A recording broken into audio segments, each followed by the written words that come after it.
तो आज हम पढ़ेंगे मध्य प्रदेश का इतिहास, मध्य प्रदेश की मॉडर्न हिस्ट्री, है ना।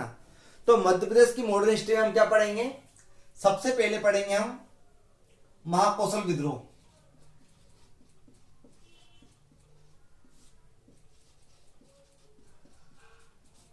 कब हुआ था ये हुआ था 1818 में।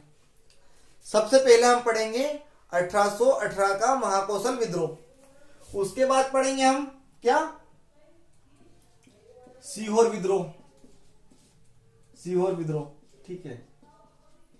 कब हुआ था ये? 1824 में हुआ था सीहोर विद्रोह। उसके बाद पढ़ेंगे हम बुंदेला विद्रोह।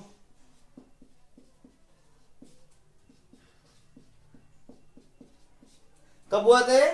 1842 का बुंदेला विद्रोह। उसके बाद पढ़ेंगे हम क्या? 1857 की क्रांति में मध्य प्रदेश का योगदान, है ना। लिख लीजिएगा आप, 1857 की क्रांति में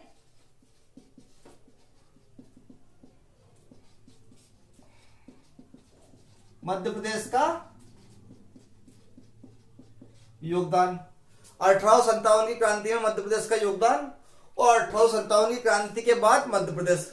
अब 1857 की क्रांति के बाद मध्य प्रदेश के बारे में हम क्या क्या पढ़ेंगे? इस बीच में बहुत सारे मूवमेंट हुए, जैसे झंडा सत्याग्रह, जंगल सत्याग्रह, है ना। ऐसे बहुत सारे मूवमेंट हुए, चरण पादुका नरसंहार, है ना। तो ये सब हम क्या पढ़ेंगे? ये हम पढ़ेंगे कब? 1857 की क्रांति के बाद मध्य प्रदेश। तो सबसे पहले हम क्या पढ़ेंगे? महाकौशल विद्रोह। 1818 का महाकौशल विद्रोह।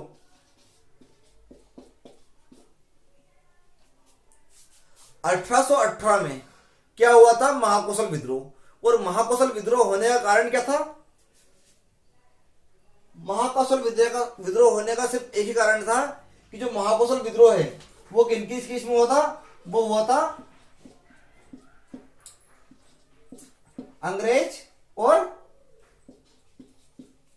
अप्पाजी भोसले, ठीक है। किस किस में हुआ था? अंग्रेज और अप्पाजी भोसले, इन दो लोगों के बीच में हुआ था महाकौशल विद्रोह। और इसका होने का कारण क्या था? जो अप्पाजी भोसले हैं, वो मराठा के क्या है? सावंत थे। मराठाओं के सावंत कौन कौन रहे हैं? सिंधिया, होलकर, भोसले, ये क्या रहे हैं? मराठाओं के सावंत रहे हैं। तो इनके सावंत कौन थे? मराठाओं के सावंत कौन थे? इनके सावंत थे अप्पाजी भोसले। तो जब अप्पाजी भोसले इनके सावंत थे, तो जब इनकी लड़ाई होगी अंग्रेज से, तो कौन आएंगे? अप्पाजी भोसले आएंगे। तो मराठाओं की लड़ाई स्टार्ट हो गई थी। आंग्ल मराठा तृतीय युद्ध कब हुआ था स्टार्ट? ये 1817 में। 1817 में आंग्लो मराठा तृतीय युद्ध हुई। आंग्लो मराठा तृतीय युद्ध स्टार्ट हो गया था। अब जब ये शुरू हुआ तो जो अप्पाजी भोसले कहां पे शासन करते थे? ये करते थे नागपुर में, है ना। तो नागपुर में इन्होंने क्या किया?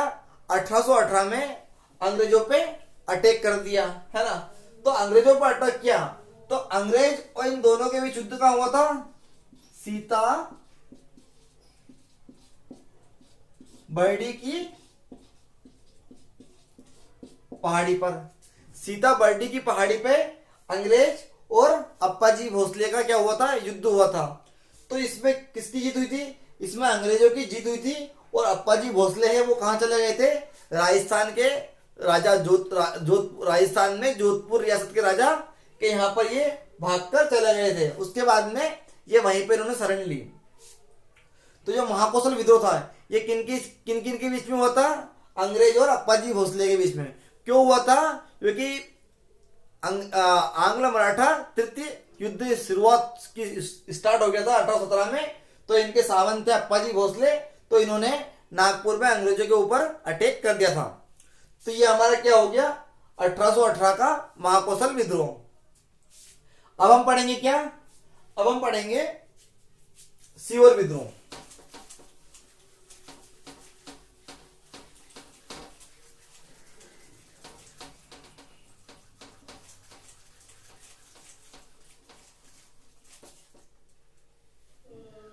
सीहोर विद्रोह कब हुआ था?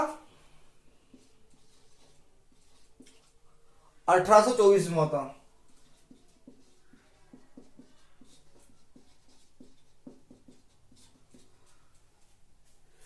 सीहोर विद्रोह 1824 में हुआ था और किन किन के बीच में हुआ था? उमट परमार, नरसिंहगढ़ की रियासत के राजा उमट परमार वर्सेस अंग्रेजों के बीच में हुआ था। अब इस युद्ध के होने के कारण क्या थे? इस युद्ध हुआ क्यों था? तो थोड़ा पीछे आइएगा, 1824 से पीछे आएंगे हम, तो हम आएंगे कहां पर? 1818 में। 1818 में भोपाल के नवाब कौन थे? नजर मोहम्मद खान। नजर मोहम्मद खान ने पिंडारियों के आक्रमण से तंग आकर क्या किया था? अंग्रेजों के साथ क्या कर लिया था? सहायक संधि, जिसे बोलते हैं रायसेन की संधि। क्या हुई थी यहां पर? रायसेन की।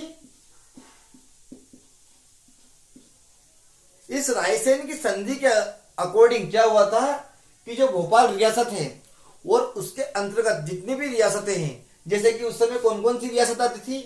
खिलचीपुर, नरसिंहगढ़, बेरसिया, रायसेन, विदिशा, भोपाल, सीहोर, ये सब किसके अंतर्गत आती थी? भोपाल रियासत के अंतर्गत। तो जब नजर मोहम्मद खान ने 1818 में अंग्रेजों के साथ रायसेन की संधि करी, तो इन सबका क्षेत्र अधिकार किसके पास आ गया? अंग्रेजों के पास। जितने भी राजा थे, जितनी भी रियासतों के राजा थे, उन सब ने इस रायसेन की संधि को क्या करा? एक्सेप्ट कर लिया और राजनीतिक अधिकार किसको दे दिए? अंग्रेजों के दे दिए, अंग्रेजों को दे दिए। अंग्रेजों ने क्या किया? अंग्रेजों ने क्या किया? सीहोर में एक छावनी स्थापित की। कहां पर की? सीहोर में एक छावनी स्थापित की, जिसमें कितने सैनिक थे? 1000 सैनिक थे। सीहोर में एक छावनी स्थापित की जहां पर 1000 सैनिक थे। इस संधि को लगभग सारी रियासतों ने एक्सेप्ट किया, लेकिन नरसिंहगढ़ के, कहां के? नरसिंहगढ़ के राजा उमट परमार के राजा कुंवर चैन सिंह ने इस संधि को एक्सेप्ट करने से मना कर दिया और उन्होंने मना कर दिया कि मैं इस संधि को नहीं मानता हूं। यहां बात किसके आंखों में खटक गई? यहां बात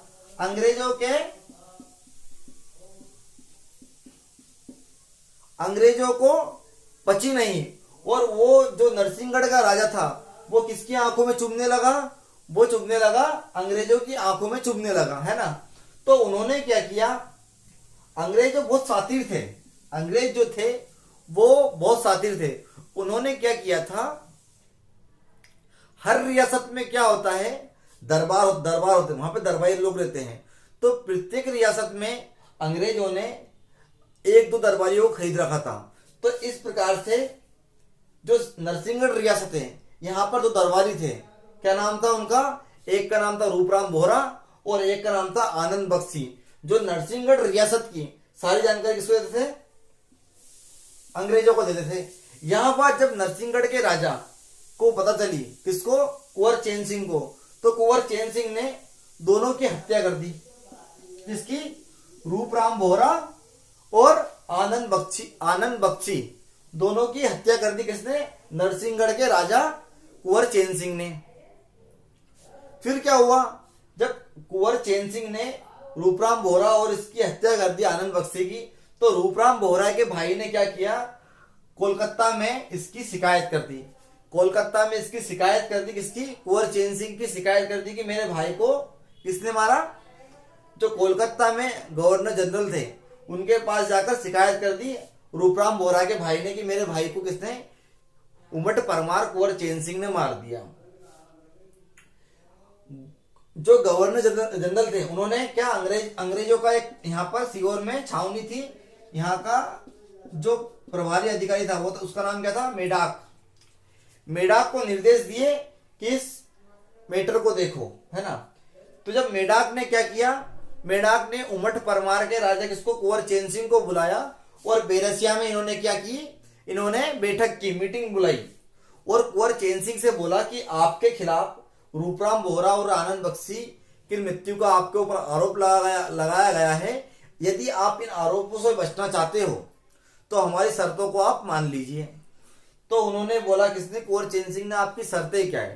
तो उन्होंने बताया कि मेरी जो पहली शर्त है वो ये है कि आप हमारी अधीनता स्वीकार कर लीजिए। जिस प्रकार के भोपाल के नवाब से हमारी संधि हुई है उसके अकॉर्डिंग आप हमारे अंतर्गत आते हो, और जिस प्रकार से सभी राजाओं ने हमें एक्सेप्ट किया है, हमारी अधीनता स्वीकार की है, उस प्रकार से आप भी हमारी अधीनता स्वीकार कर लीजिए। और दूसरी शर्त हमारी ये है कि आपके क्षेत्र में जितनी भी अफीम की खेती होती है वो अफीम को आप हमें सेल कीजिए, उस अफीम को आप हमें बेचिए। चैन सिंह ने दोनों ही शर्तों को मानने से मना कर दिया कि मैं आपकी शर्तों को नहीं मानता, मैं आपके अधीन नहीं होता। ठीक है, कुंवर चैन सिंह ने मेड़ाक की दोनों शर्तों को मानने से मना कर दिया और पुनः कहां चला गया, पुनः नरसिंहगढ़ चला गया।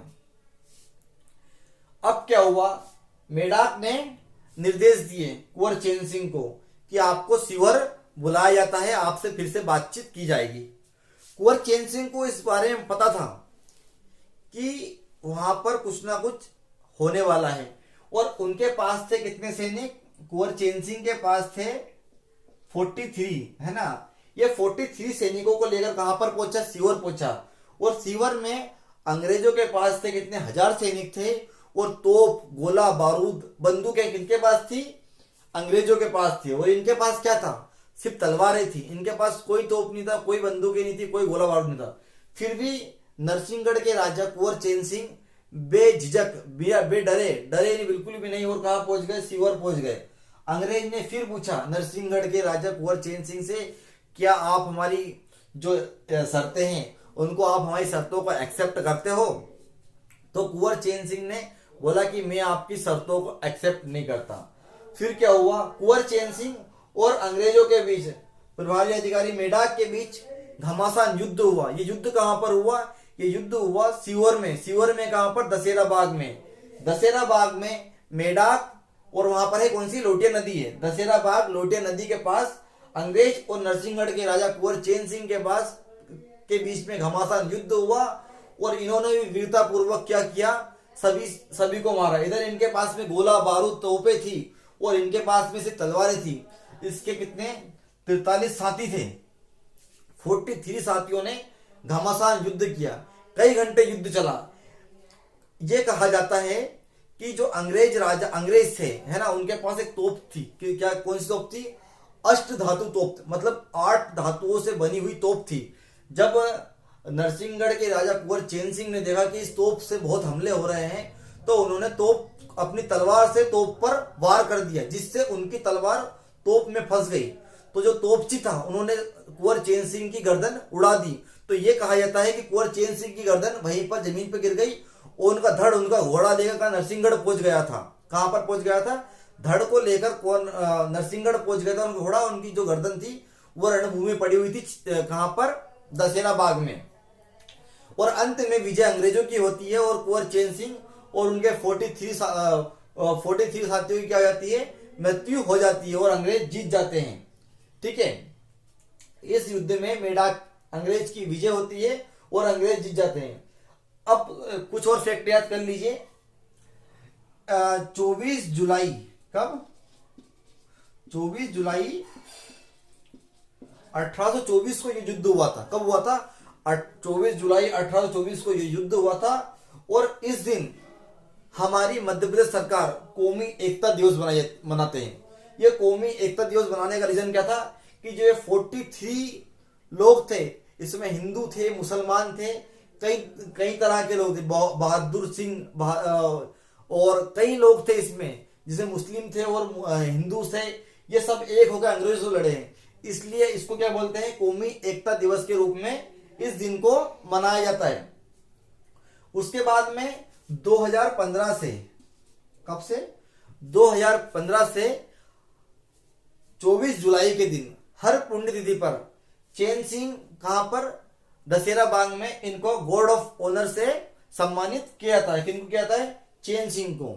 चैन सिंह को गॉड ऑफ ऑनर के रूप में सम्मानित किया जाता है। इन्हें मध्य प्रदेश का मंगल पांडे भी कहा जाता है। किनको कहा जाता है, नरसिंहगढ़ के राजा कुंवर चैन सिंह को मध्य प्रदेश का मंगल पांडे कहा जाता है।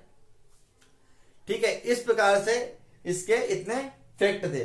आप बस याद हाँ एक चीज याद कर लीजिए कि जो धड़ गया था कहां पर, नरसिंहगढ़ में, जब इनकी पत्नी ने इनका धड़ को देखा तो इन्होंने अपना जीवन पूरा अन्न त्याग दिया था। इन्होंने पूरा जीवन फल और पत्ते खा के गुजारे और इन्होंने अपने पति की याद में यहाँ पर कहां पर, नरसिंहगढ़ में क्या छतरी का निर्माण करवाया था।